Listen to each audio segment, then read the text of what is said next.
안녕하세요.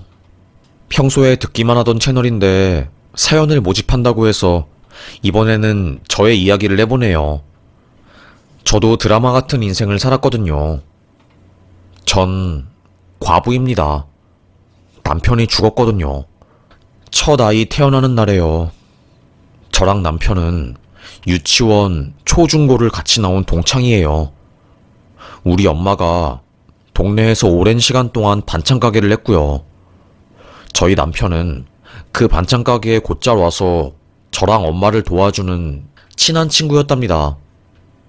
아주머니, 저 왔어요. 아, 승찬이가 또 왔구나. 승찬이는 저를 유치원 때부터 좋아했어요. 워낙에 애가 사람도 좋아하고 사교성도 엄청 좋았거든요. 그래서 맨날 애들한테 저를 좋아한다고 온 동네방네 소문을 냈어요. 내성적이고 수줍음이 가득한 저는 그런 승찬이가 싫었습니다. 싫어. 나는 너가 싫으니까 제발 고백 좀 그만해. 굴하지 않았습니다.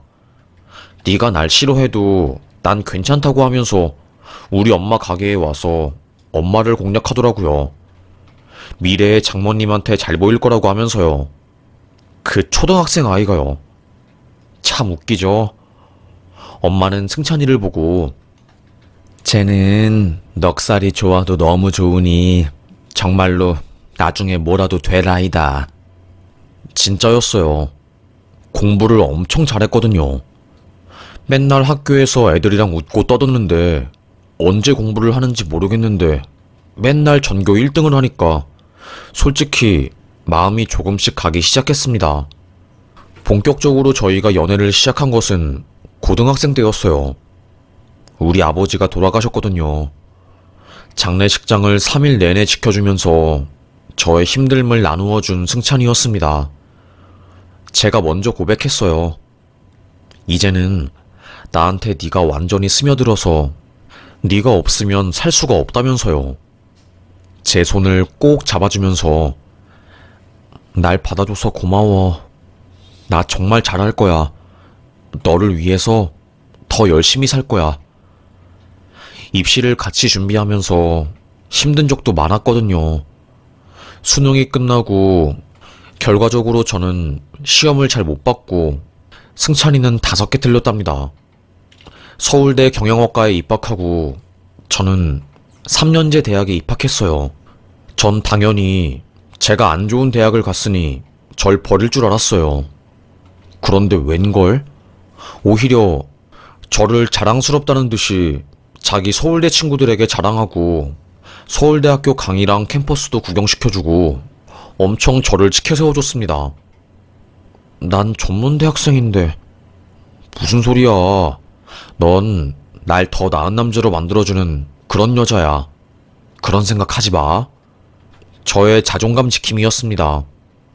찐하게 연애했어요. 승찬이 군대 갔다 오고 졸업한 후에 취업하자마자 바로 결혼했으니 저의 8, 9년은 연애한 셈이지요. 결혼식 때도 진짜 사람이 많이 왔어요. 승찬아, 네가 진짜 승리자다.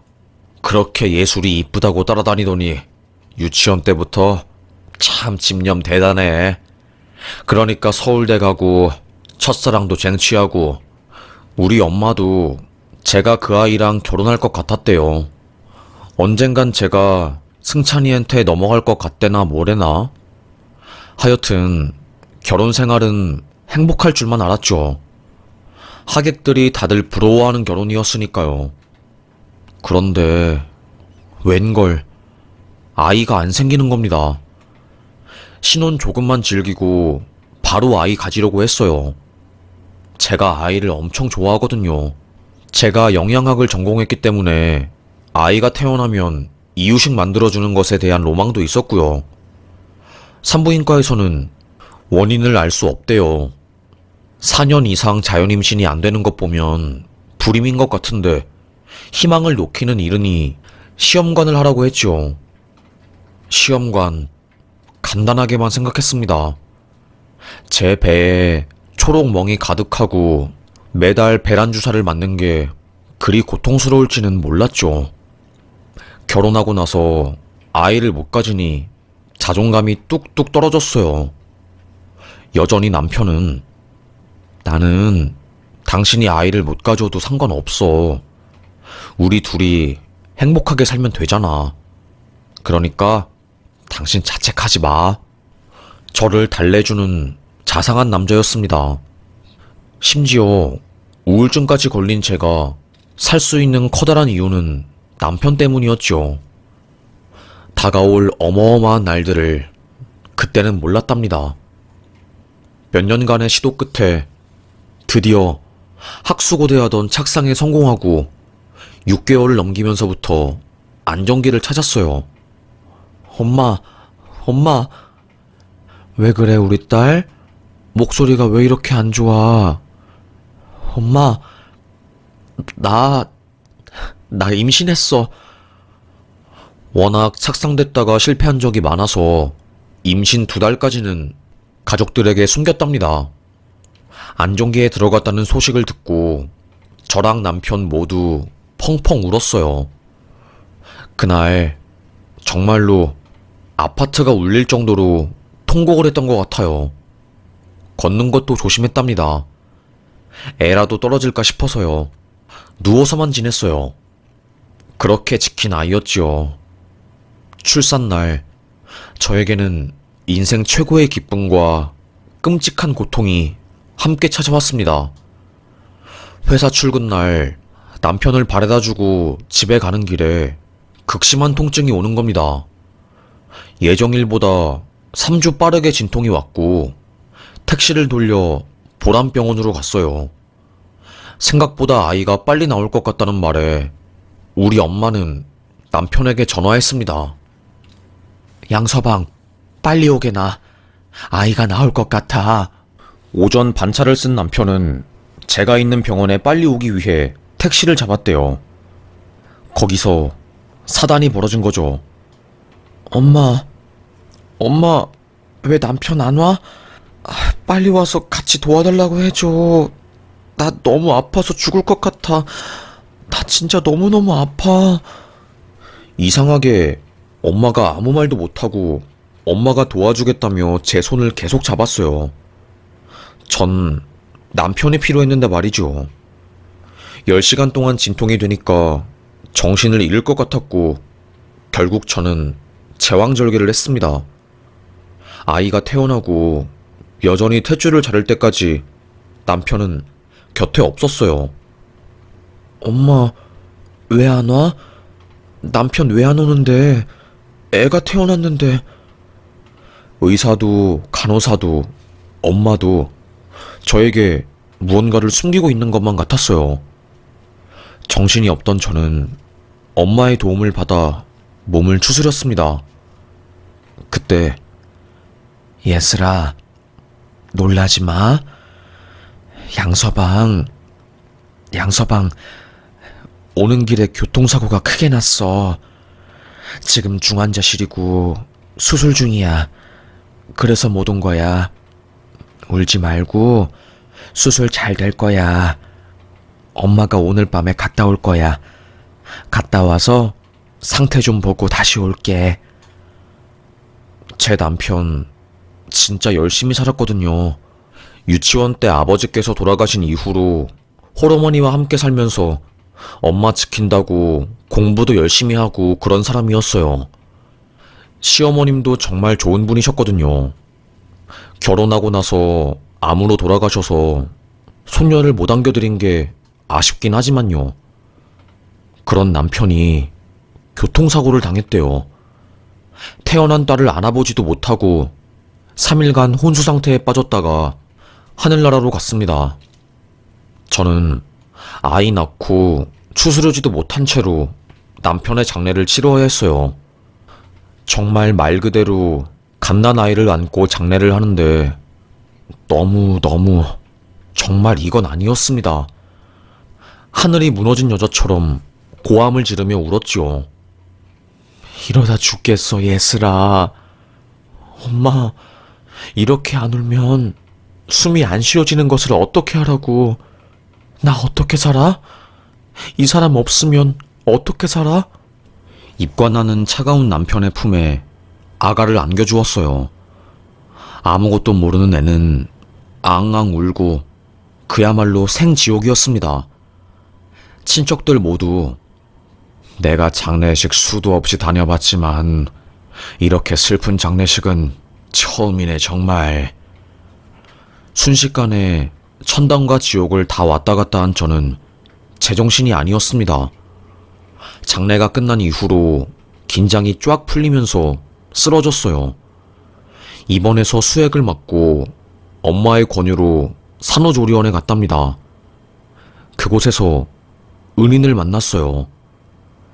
제가 맨날 아기를 안고 웃는 게 아니라 우니까 옆방에 있는 애엄마가 무슨 일이냐고 물어봤다고 하더라고요. 로비에 나와서 옆방 애엄마랑 이야기를 나누었습니다. 누구한테 이 참담한 마음을 털어놓을 수도 없으니 애엄마라도 붙잡고 엉엉 울며 속마음을 털어놓았답니다. 정말 그 사람은 천사 같은 사람이었어요.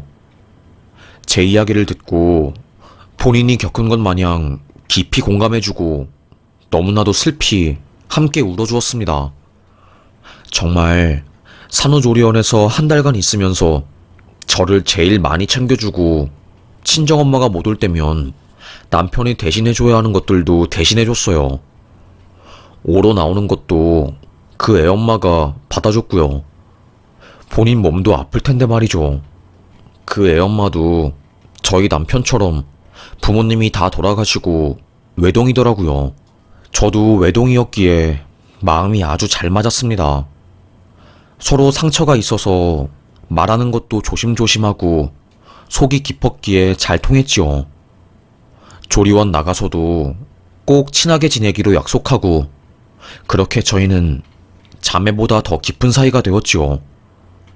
저는 먼저 들어온 그 애엄마보다 조금 더 조리원에 머물렀다가 집으로 갔어요. 에휴, 그때부터 우울증 시작이었죠. 함께 살았던 남편이 떠나고 집에 남은 남편의 흔적들은 온전히 저의 몫이었으니까요. 가슴 아프지만 이 약물고 이삿박스에 남편의 옷과 짐을 챙겨 기부했답니다. 초록재단에서 나온 사람이 저에게 기부 물품 세금 처리를 해줄 때 또 한 번 제 마음은 무너졌어요.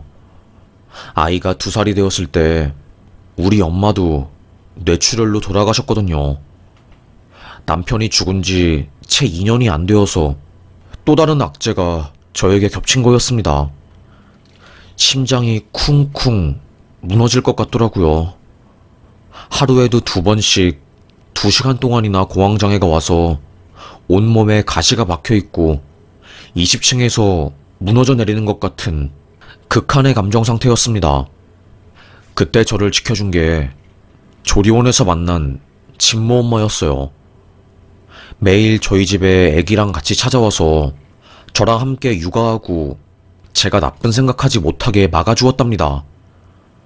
꼬박 2년을 그렇게 지내다 보니까 저도 다시 밝아지고 조금씩 행복이라는 게 뭔지 느껴지더라고요. 나 정말로 진모 엄마 아니었으면 이 세상에 없었을 거야. 너무 고마워. 아이 참, 윤수리 엄마도 그런 말 하지 마. 나도 자기 때문에 사는 거니까.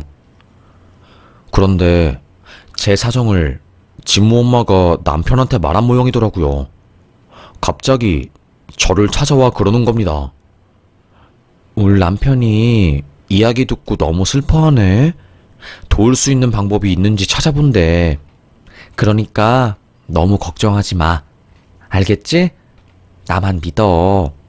울 남편이 그래도 능력 좋거든. 지나가는 말로 슬쩍 들은 적이 있는데 남편분이 요식업으로 대단히 성공을 했더라고요. 그래서 강남 살고 차도 외제차를 타고 다녀요. 경제적으로 넉넉하게 여유가 있어 보이는 부부였습니다. 얼마 후 저를 또 찾아왔습니다. 혹시 우리 애아빠 가게 중에 한 곳에서 일할 생각 없어? 점장처럼 프랜차이즈 관리하는 일이야. 매장 하나 전담해서 오전부터 오후 4시까지만 일해도 되고 5시까지 애기 픽업하면 되니까 괜찮지 않아? 저에게는 너무나도 좋은 제안이었어요. 안 그래도 먹고 살 길이 막막했는데 말이죠. 게다가 저는 엄마의 반찬 가게에서 오랫동안 일을 도왔기 때문에 요식업이 어떻게 돌아가는지도 대충 알고 일가견도 조금 있다고 생각했습니다. 너무 고마워서 진모 엄마를 꼭 안았습니다. 너무 고마워. 정말. 에이, 새삼스럽게 왜 그래. 우리 조리원에서 약속했잖아. 서로한테 가족이 되어주자고. 자매처럼 살자고 했잖아. 난 그거 절대 지킬 거야. 알겠지? 진짜 너무 좋은 인연을 만나서 요즘 감사하다니까.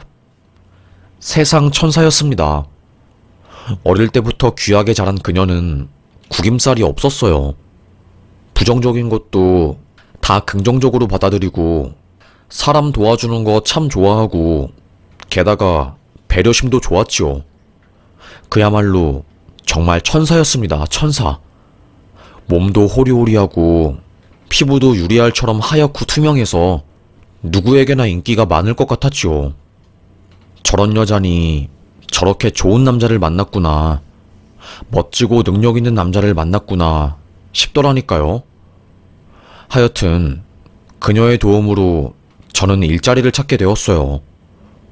집도 그 근처로 옮기게 되었지요.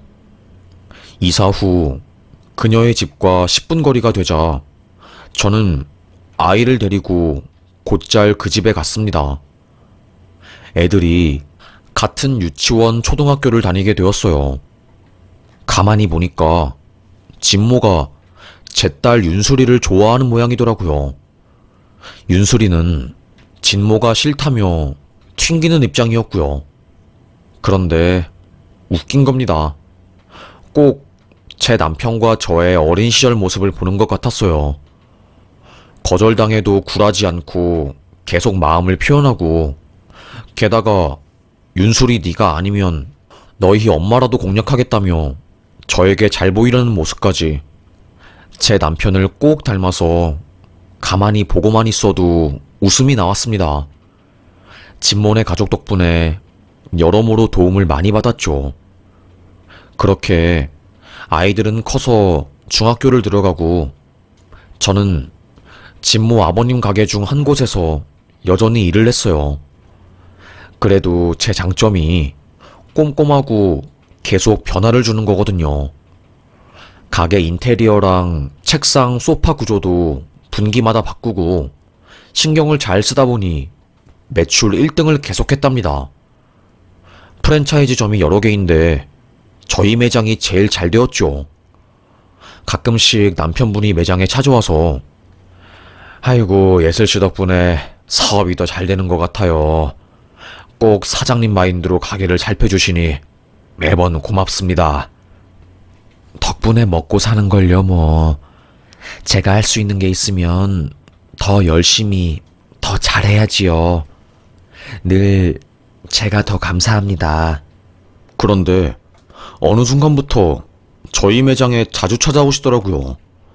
어쩔 때는 조금 부담스럽기도 했습니다. 주방에 있는 저에게 굳이 와서 앞치마를 뒤에서 메어주더라고요. 그래도 좀 그렇잖아요. 제일 친한 친구 남편이 앞치마를 메어주는 게요. 당황스러웠는데 애써 태연한 척을 하고 있는데 아주 보자 하니까 은근히 기어오르더라고요. 매장 근무를 마치고 퇴근을 하려고 하는데 술에 살짝 취한 진모 아빠가 들어오더라고요. 예슬씨, 지금 퇴근하시게요? 양주 한잔 하실래요? 거래처한테 술 받은 게 있는데. 아무래도 상하 관계이다 보니까 거절하지도 못하고 양주를 홀짝 받아 마셨습니다. 그런데 그때 그놈이 눈치 없다는 소리 많이 듣죠? 네? 아니, 눈치 없다는 소리 자주 듣지 않냐고. 어이없었습니다. 술이 많이 취한 것 같길래 택시 타고 보내려고 일어서니 갑자기 그놈도 일어나서 제 허리를 확 휘어잡더라고요. 몰래 만날까요? 이 지랄을 하는 겁니다. 비속어 써서 죄송한데 정말로 그때는 저 심정이었어요. 이게 진짜 미쳤나? 이 소리가 절로 나오더라고요. 술 많이 취한 것 같으니 가시죠. 선 넘는 거는 좀 아닌 것 같고 저는 진모 아버님 한 번도 이성적으로 생각해 본 적 없습니다. 라고 한순간 얼굴을 제 쪽으로 확 다가와서 이상한 짓을 하려고 하길래 저도 모르게 몸을 팍 쳐버리고 핸드폰을 가져와서 진모 엄마한테 전화했어요. 데리고 가라고요. 아무것도 모르는 그녀는 실실 웃으며 차를 끌고 와서 남편을 데리고 갔습니다. 온몸에 힘이 쫙 빠지더라고요. 저는 가게 CCTV를 찍어서 핸드폰에 따로 담아두었습니다. 나중에 어떻게 될지 모르니까요. 다행인지 불행인지는 모르겠는데 그 사람은 술에 취해서 전날 일을 전혀 기억 못하는 것 같았습니다. 저도 괜히 평화로운 가정 깨기 싫어서 모른 척 했습니다. 하지만 어딘가 마음 한구석이 아픈 건 사실이었어요. 가게 매니저한테만 은근히 이 사실을 살짝 털어놓으니 화들짝 놀라면서 점장님, 저도 마찬가지였어요. 심지어 저는 진짜 말하기 싫지만 하여튼 그런 일도 당했어요. 일하는 곳이니까 신고도 못하고 대표님은 거의 가게에 안 오시니까 그냥 참고 살았거든요. 다른 가게도 사정은 마찬가지래요. 알고 보니 그놈은 양의 탈을 쓰고 있는 늑대였던 겁니다. 다른 가게 여자 직원들한테도 술에 취해 기억 안 나는 척하면서 그 짓거리를 엄청 했다더라고요. 더러운 놈. 저는 원래 기록하고 저장하는 습관이 있기에 직원들의 증언을 다 녹음해 두었죠.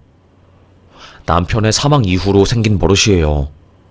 음주운전으로 내 남편 죽게 한 그놈이 발뺌하고 재판까지 가보니 대한민국은 철저히 증거 위주라는 것을 처절하게 깨달았거든요. 하여튼 3년간 아무 말도 하지 않고 진모 엄마랑 짝꿍처럼 지냈습니다. 그러다가 제가 이유식 전문 가게를 따로 만들면서 그 가게를 떠났어요. 아휴, 마음을 짓누르던 묘한 죄책감에서 벗어난 순간이었습니다. 아이들은 벌써 고등학생이 되어 있었어요. 그런데 이상하게 그렇게 밝고 항상 웃음을 짓던 진모 엄마, 그러니까 지수씨가 슬픈 표정을 간간히 짓더라고요. 눈치 빠른 저는 지수씨, 진모 엄마, 요즘 나한테 숨기는 거 있지? 내가? 그래. 나한테 숨기는 거 없어? 머뭇머뭇거리더라고요. 그게 아니라 남편이 나 말고 다른 여자가 있는 것 같아. 애 과외쌤 데려다 준다면서 차를 끌고 나갔는데 다음날 남편 차에서 여자 속옷이 발견됐다니까? 이걸 어떻게 하면 좋아? 저는 심장이 쿵 했습니다. 올 게 왔구나 싶었어요. 그래서 저는 앞으로 어떻게 하고 싶은지 물어보았고 그녀는 아이가 있으니 일단은 참고 살고 싶다고 하더라고요.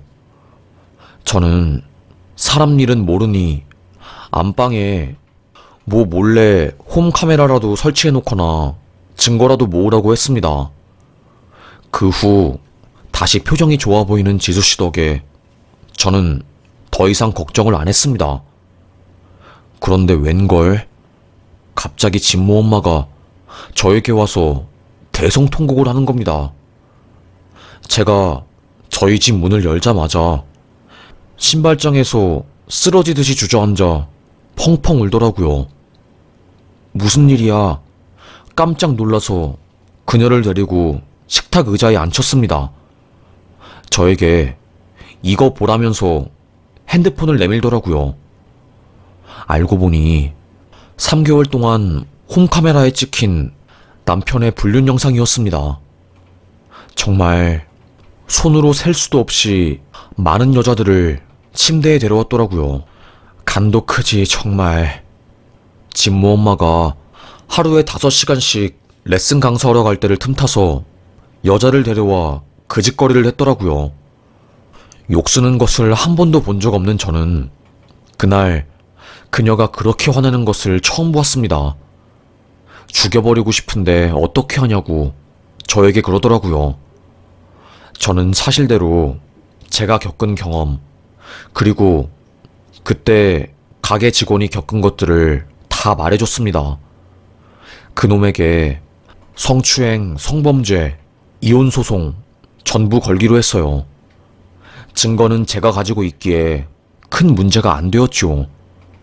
지수씨는 저에게 무섭다고 그러더라고요. 진모 엄마가 날 도와준 것처럼 이제부터는 내가 진모 엄마 도울 거니까 걱정하지 마. 같이 이겨내자. 알겠지? 우리 자매잖아. 응? 이혼 변호사 선임해서 소짝 날리고 그걸로도 모자라서 저희 둘은 남편의 회사에 가서 소문을 내고 혹시나 피해자가 있다면 변호사 비용까지 대신 대줄 테니까 말해달라고 했네요. 대표라서 떵떵거리면서 살다가 큰 코 다친 거죠. 착한 사람이 화나면 얼마나 무서운지 절절하게 깨달았을 겁니다. 결국 그놈은 오랜 시간 동안 참아온 직원들의 미투로 인해서 경찰 조사를 받게 되었어요. 죄질이 좋지 않아서 1심에서 집행유예 없는 실형이 떨어졌고 항소심이 기각되면서 감옥에 가게 되었습니다. 이혼도 했고요. 위자료나 재산 분할은 많지 않았어요. 그놈이 사업을 차명으로 하고 있었기 때문이었죠. 예슬씨, 나 아들한테 너무 미안해. 괜히 내 욕심 때문에 애 아빠를 전과자로 만든 것 같아서. 어떻게 하지? 너무 우울하네. 막상 그놈이 처절하게 망하면 좋을 줄 알았는데 아니었어. 아들도 이해할 거야. 그리고 엄마를 응원할 거야. 제 말이 끝나기 무섭게 그걸 다 듣고 있었던 진모가 성큼성큼 걸어와서 엄마를 꼭 안아주더라고요. 그리고는 하는 말이 엄마가 아빠의 외도를 알기 한참 전부터 나는 아빠 외도 알고 있었어. 사실 그래서 나는 그 누구보다 아빠를 원망하고 미워했어. 엄마가 이렇게 행동하고 벌 줘서 나는 좋아. 그러니 죄책감 갖지 마. 앞으로도 나는 아빠를 만날 일이 없으니까. 하지만 그렇게 대견해 보이는 진모도 학교에서 많이 힘들어했대요. 전교 1등에 체육도 성격도 좋은 진모였지만 부모님의 이혼 소송은 견디기 힘들어했던 거죠. 그때 제 딸 윤수리가 진모 곁을 엄청 지켜주었나 봐요. 원래는 진모가 제 딸을 지켜주고 따라다니던 관계였는데 말이죠. 윤수리가 진모에게 고백을 하고 네 곁에서 너를 지켜주고 싶다면서 손을 잡아주었답니다. 전 딸에게 몰래 물었어요. 너 그전까지 진모한테 관심 없다면서 왜 고백했어? 유치원, 초등학교, 중학교 때는 그렇게 진모가 싫다더니. 이젠 그냥 내가 지켜주고 싶었어. 진모 걔가 나 아빠 없는 거 알고 나 엄청 많이 지켜줬거든. 근데 지금 걔가 힘드니까 내가 옆에 있어야 할 것 같아. 어쩜 딸은 엄마 인생 담는다고 저랑 똑같은 인생을 걷는 것 같았습니다. 이혼 후 지수씨랑 진모는 저희 집에서 함께 살았어요. 저랑 지수씨가 워낙에 친하다 보니까 위태위태한 그녀를 제 옆에 두는 게 마음이 편할 것 같았죠. 그리고 무엇보다 아이들이 워낙에 친하니까요. 결국 진모는 마음을 잘 추슬러서 전교 1등으로 졸업해서 서울대에 입학했고 제 딸은 수능을 살짝 망해서 4년제 여대를 갔답니다. 안 좋은 대학을 다닌다고 의기소침해 있는 딸에게 항상 용기를 불어넣어주는 것은 진모였어요. 서울대에 데려가서 강의도 몰래 듣게 해주고 캠퍼스도 나들이 시켜주고 그랬답니다. 지수씨랑 저랑은 그걸 보면서 진짜 뿌듯하더라고요. 산후조리원에서 만난 인연이 이렇게 깊게 이어졌으니 말이죠. 아이들도 서로 너무나 잘 사귀고 서로를 가장 잘 아는 존재가 되었으니까요. 진모 엄마, 나는 진모 엄마 없었으면 정말로 아찔해.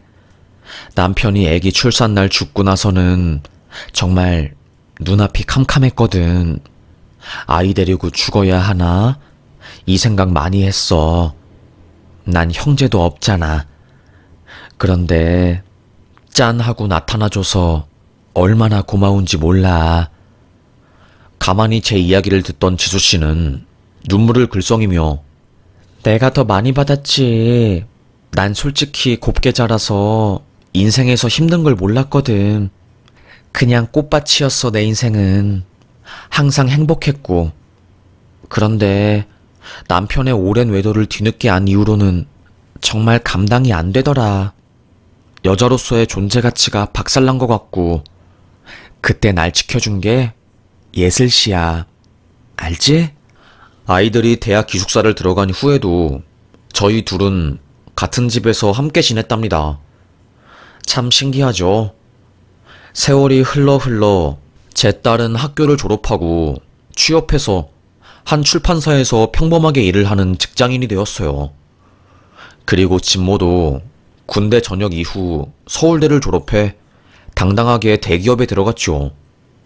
그리고 둘은 결혼했답니다. 저랑 제 남편의 연애 스토리랑 똑같지 않나요? 어쩜 이런 일이 다 있을까요?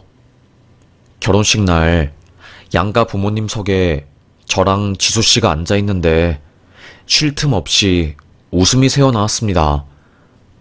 애들은 결혼해서 행복하게 살았고 저랑 지수씨는 매일 함께 놀러 다녔어요. 늙었다고 인생 즐기지 말라는 법은 없잖아요. 둘 다 아기 키우느라 논 적이 없었기에 애들 결혼식 시키고 난 이후로는 정말 매일 같이 산 타고 꽃 보러 다니고 겨울에는 눈놀이하고 가을에는 단풍 보고 그랬답니다. 등산 동호회부터 시작해서 오카리나 동호회까지 같이 다니니 사람들이 묻더라고요. 아니, 두 분은 무슨 사이셔요? 자매여요? 저예요? 사돈지간이에요. 다들 깜짝 놀라더라고요. 아니, 사돈끼리 이리 친하게 지낸다고요? 어쩜 그래요? 세상에, 말도 안 돼. 그러게요. 말하자면 길어요. 솔직히 사돈보다는 이젠 자매라는 말이 더 어울릴 정도지요. 신기함을 자아내는 관계였답니다. 그러다가 저희 둘이 카페를 차렸죠. 소소하게 담소를 나누는 그런 공간으로 지내기 위해서요. 그곳에 참 많은 사람들이 찾아왔습니다. 인기가 많은 곳은 아니고 하루에 손님이 한두 명도 없을 때도 있지만 신기하게 그 한두 명이 저희에게는 깊은 울림을 주는 사람들이었어요. 저처럼 출산날 남편을 잃어 죽으려고 했던 여자, 남편의 외도로 인해 우울증에 걸려 매일 죽음을 생각하는 여자, 별별 사람들이 많았지요. 저랑 지수씨는 마음으로 이야기를 듣고 마음으로 대답해주며 손님 한 분 한 분을 안아주었습니다. 그렇게 운영한 카페가 3년이나 되었지요. 그런데 어느 날이었답니다. 카페를 마감한 저희 둘은 집을 가는 길이었어요. 택시를 타고 가던 중에 사고가 크게 나서 저는 온몸 골절, 진모 엄마는 머리를 크게 다쳤어요. 둘 다 수술이 급했기 때문에 혈액이 많이 필요했죠. 소식을 들은 진모가 병원에 달려왔고 저희 딸이 카페 앞에 헌혈증이 필요하다며 종이를 붙여뒀나 봐요. 정말로 눈물나게 저희 카페 손님들이 그걸 보고 병원으로 100장 가까이 되는 헌혈증을 보내주었고, 너무나도 다행히 저희 둘 다 수술이 잘 되어서 회복할 수 있었어요. 바보같이 몸은 너무 아픈데 옆에 진모 엄마가 있으니 웃기더라고요. 우리는 하늘이 점지해준 자매인가 봐. 그치? 그러게 말이야. 어떻게 다쳐도 같이 다치냐? 나 너무 아픈데 그래도 윤수리 엄마가 내 옆에 있으니까 많이 아프진 않다. 어린 아이처럼 하하호호 웃는 병원 생활이었답니다. 왜냐고요? 마치 30년 전으로 돌아가서 산후조리원을 또다시 다니는 느낌이었거든요. 그때처럼 행복하고 그때처럼 슬프고 순수했던 적이 별로 없었는데 그때로 돌아간 것 같아서 기분이 몽글몽글했답니다. 사는 게 참 힘들지만 내 곁에 있어주는 단 한 사람으로 이렇게 행복할 수 있다는 것을 알게 된 인생이었어요. 남편의 죽음, 그리고 이어진 부모님의 죽음과 다양한 삶의 문제들이 저를 죽음이라는 벼랑 끝으로 내몰기도 했지만, 그럴 때면 이따금씩 저를 잡아주는 한 여자의 존재 때문에 저는 지금까지 행복하게 살아낼 수 있었나 봅니다. 여러분, 남편 없는 여자, 남자 없는 여자도 이렇게 잘 살고 있답니다. 저라는 사람도 잘 살고 있으니 우리 기죽지 말고 살아봐요. 아이 혼자 키우시는 분들 너무너무 힘들죠? 그런데 아이 다 키워놓으면 얼마나 뿌듯하고 그간 걸어온 내 인생이 자랑스러운지 몰라요. 그래서 제가 하고 싶은 말은 힘들더라도 반드시 좋은 날은 온다는 거예요. 얼마나 길어질지 모르겠지만 반드시 해 뜰 날은 온답니다. 아마도 저는 하늘나라에 간 남편이 딸과 저를 위해서 진모와 진모 엄마를 선물로 내려준 것 같아요. 당신 곁을 지켜주지 못해서 미안하다고. 대신 내가 천사 같은 사람을 한 명 보낼 테니 잘 살아보라고 귀인을 보내준 듯해요. 그래서 참 고마워서 먼저 하늘에 가 있는 남편이 또 생각나서 한마디만 하고 사연 마무리하려고요. 승찬아, 자기야, 울 남편 잘 살고 있지? 당신은 내게 그랬잖아. 저 바다에, 저 강에 반짝이는 윤술들이 너무 이뻐 눈을 떼지 못하겠다고. 그래서 딸 이름을 윤술이로 지었잖아.